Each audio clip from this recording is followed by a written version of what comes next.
I think the last thing I'd say was in terms of scaling, the fifth thing is just avoid common mistakes that startups make. And those kind of fit into a few wrongs. First is a wrong market. The principle here is there's a total addressable market that you want to make sure is large. We in my business look for multi-billion-dollar markets. Why? You can certainly create a successful business in a smaller market, and we did that at times. We created a $50 million annual revenue run rate business with $20 million of EBITDA annually. But the multiples were lower at exit because the market for that business was small, and it couldn't keep growing for long periods of time. And it takes, what I've learned, just as much time and energy to build a juggernaut in a much larger market as it does to build a smaller company in a smaller market. So you might as well swing big. So again, the principle here is make sure you're looking for large markets, but also be careful to be thoughtful about how much of the market is really available. An example is electric cars aren't for everybody. So rather than taking the entire car market as your addressable market, you need to be thoughtful about how large the market actually is for your product. An example of getting this right is Facebook and Google. There's an $800 billion annual advertising market in the US, which grows annually very steadily. It's non-cyclical. And they're winning in that market with superior data to incumbents. They got it right, big market. So the takeaway is please choose your market wisely. The second mistake to avoid so that you can scale your company is wrong timing. This one's a little harder. The corollary to a large market is the timing of the development of that market. And if it's too early, in reality, the market size can be a mirage. It doesn't exist yet. So the principle here is developing a market is a long haul, and it's really easy to get wrong.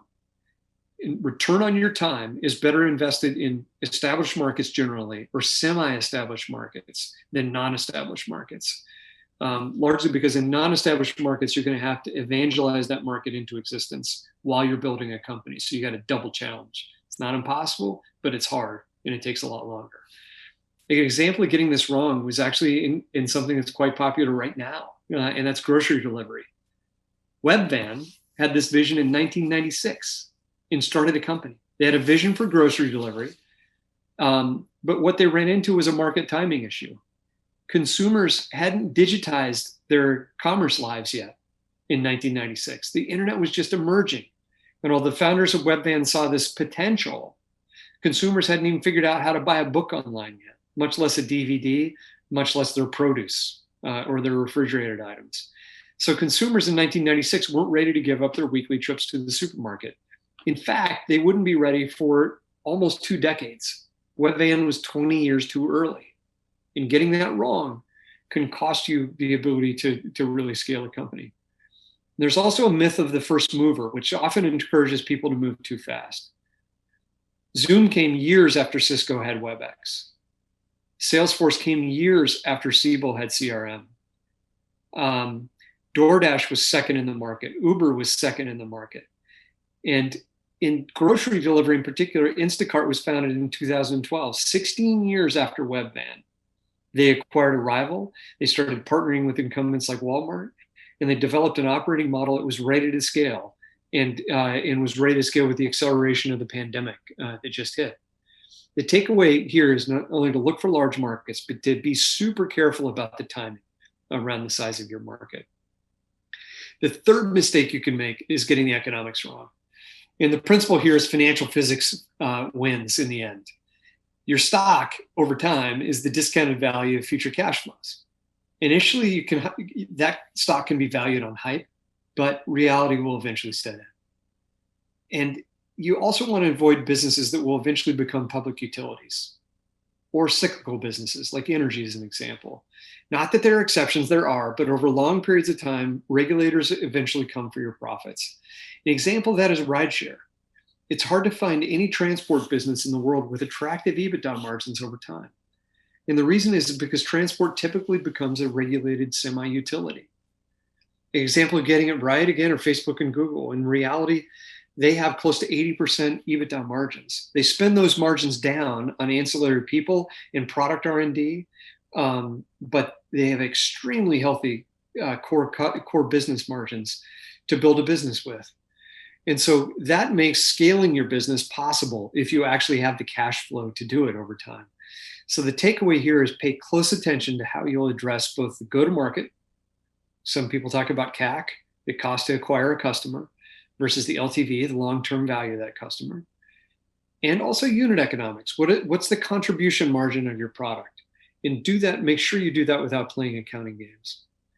So if you get the market right, the market timing right, and the economics right, the next thing you have to think about is getting the product right.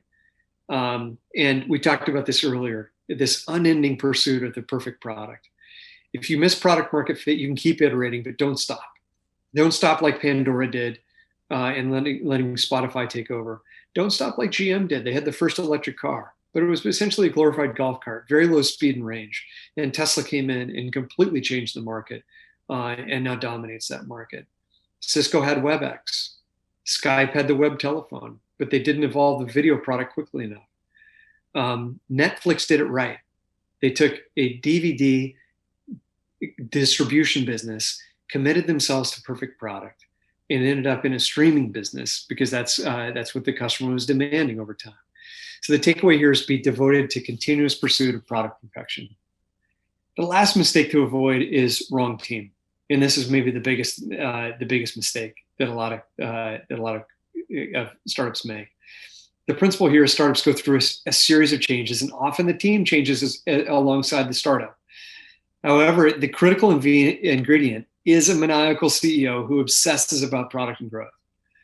And there are a lot of examples of companies that get the team wrong or the leader wrong. Amazon's an example of a company that gets it right. That senior team has been together across the board for more than 15 years on average. They're a high-functioning, world-class team, super talented, focused on the long term. And what they do is they take the time to create a world-class team. They hold the talent bar high, so they've got the right people around the table. And then the last thing that they do very, very well is they prioritize. The principle here is you can't do everything.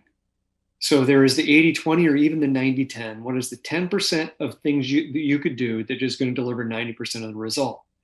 It's tricky, but spend the time to figure out the one thing out of 10 things that's actually the most important and highest impact.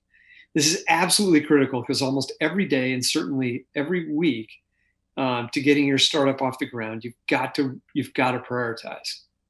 Examples of getting it wrong are littered across the landscape of failed startups. Almost every startup failure can be attributed to not prioritizing the wrong things, but really not prioritizing at all. Prioritization never becomes a muscle that the business develops.